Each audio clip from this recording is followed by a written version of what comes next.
Hello, welcome to Gamers channel, and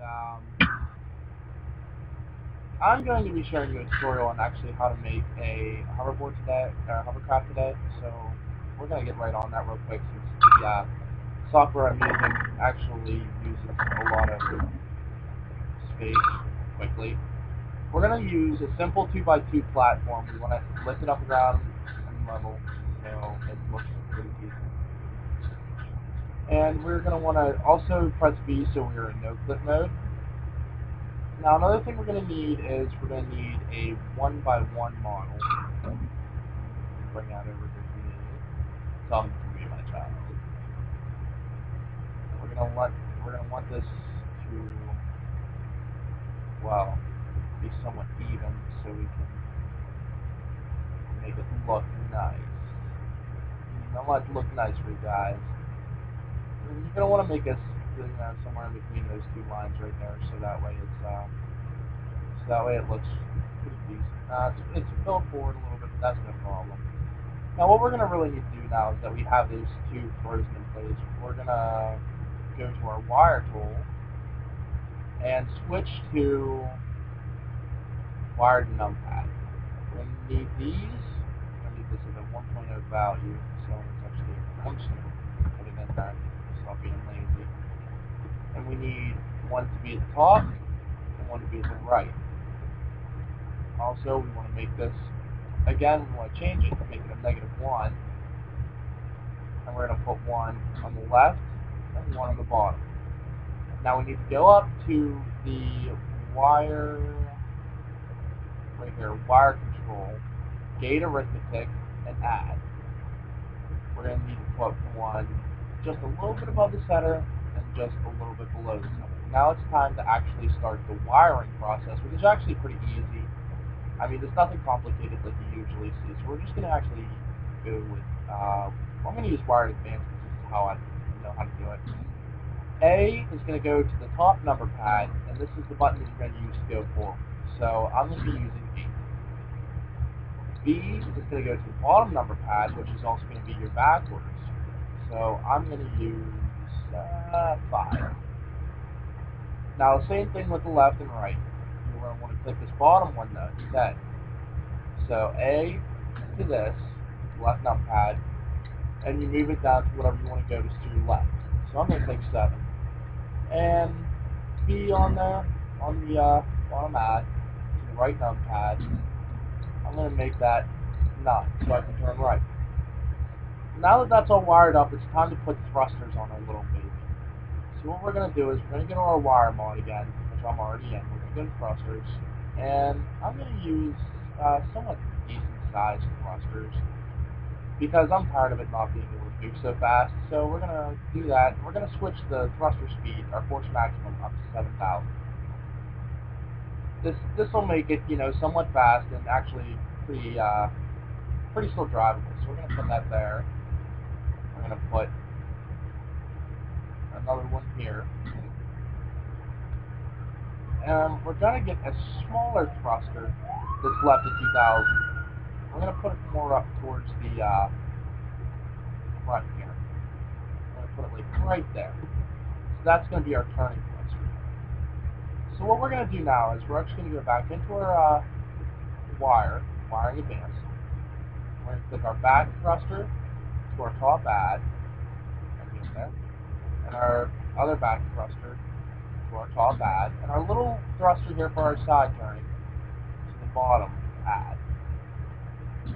And now that we have them set up, we want to set up hover balls.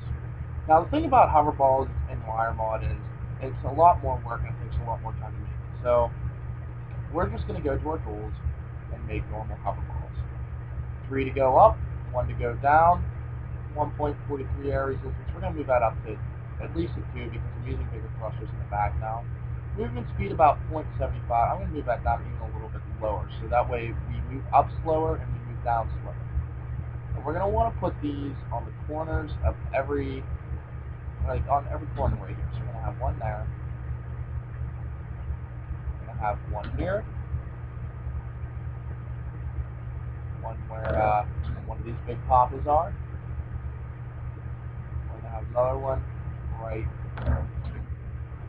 Oh, that looks like that didn't actually move on to that corner I was. Hold on a second. I guess it did. Alright, now just a real quick test to make sure that the thrusters work. We have 8, 5, and we have 7, 9. So we're set right here. I mean, this is our hovercraft right here. But we do have a little bit more work, so it does look, somewhat nice.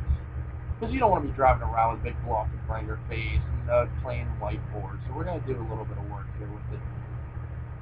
Me, I like coloring, so my actual base itself is going to be a nice borderlandish red. I mean, it has its own tints to it, and it's kind of interesting. And I'm even going to do it to the thrusters. And see if I can, yep, I can do it to the hover balls too. I'm going to make all of this a nice, healthy red. Except for this platform, because what we're going to do with this platform is actually a lot more interesting than you think.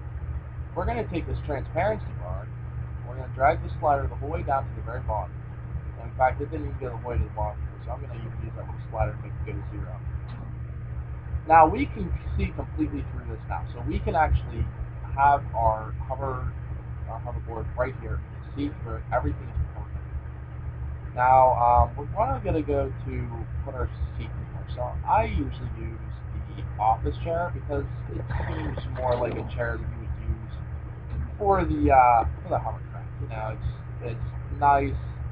It's if it wasn't so professional, I honestly think that it would be a very nice fit. But all the other ones on it, they don't look right. All the other chairs kind of look chintzy, like you kind of went cheap on the thing. You're spending all this money to make a hoverboard, so why not actually make one that looks nice, has a chair and everything like that. So now that we got that all set together, we want to do one last thing. We want to weld it all together. So what we're going to do is we're going to weld the chair to the base to the control panel, and at the same time, we're also, now that we got that now that we got that all done, we're going to want to unhook everything so we can actually fly this baby. As see, our 1 goes down, 3 goes up, 8 goes forward, 5 back, turn is 7 and 9. And now that we're all set up, we're actually going to take this little baby for a ride. Nice interior, nice coloring. Try this out. We got some pretty decent speed here for the thrusters and everything we have on it, the airspeed resistance. We can turn pretty nice, and the nice thing about using the smaller platform, everybody says, oh, well, why not use a 4x4? It's bigger, it's easier to work with. Well, the thing with the 4x4 is you can't really. Oh, that was a little bit of a scare there. You can't really get into buildings as well with a 4x4. As you can see, I mean, I have plenty of room to maneuver around here. And, I mean, it's just nice, the way this hoverboard turns out like this. And on top of that, with the air resistance speed up like that, you can actually turn.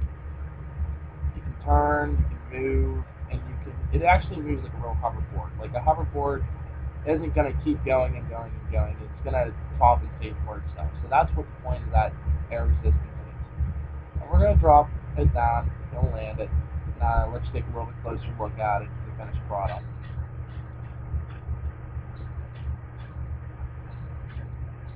Altogether, it comes out looking pretty nice. Now, I didn't make this all on my own. I switched up some things, like the hover balls being able to move up and down. I changed from the original tutorial that I read. So the credit does not all go to me. Like some of the things will go to me, like the coloring credit will go to me because, well, the other guy didn't say anything about coloring or transparency. He kind of made it a little bit plain, a little bit boring. It just kind of looked iffy. It looked a little too dull for my taste. And another thing is the hover balls. He only had them so that you could hover in one position, so you couldn't move up or down. So, say you're coming towards a wall and you want to go actually above the building. Well, you know what? You can't because the hover balls are set not to do that. But with the actual tools that I showed you, you can make the actual platform rise and lower like a real hover platform. And you can steer it around, take it above buildings, do whatever you want to do with it. Hell, you want to crash into a building, go for it. It doesn't matter. At least you have it made and it's all set up for you now. You know how to do it. So this is the end of my tutorial. I will list the original author and the WiREMOD Garry's Mod wiki site so that you will actually be able to make more tutorials as you get better with WiREMOD. I appreciate you watching the movie. Like, subscribe. Uh, for every couple hundred likes on this, I'll try and look for something new to do a tutorial on. Make it easier for you. I'll take requests. Now, it's not. I'm not gonna be pumping them out every day, but I'll be doing requests for you, and seeing what I can do. It's gonna take me some time to figure it out, and oh. Plus, I mean, it's all a lot of work. So, I mean, I'll do them as I can as my time comes along, and I'll take requests. Original author is in the description, and what can I say? Enjoy your hovercraft and have a good game, guys. Have fun modding.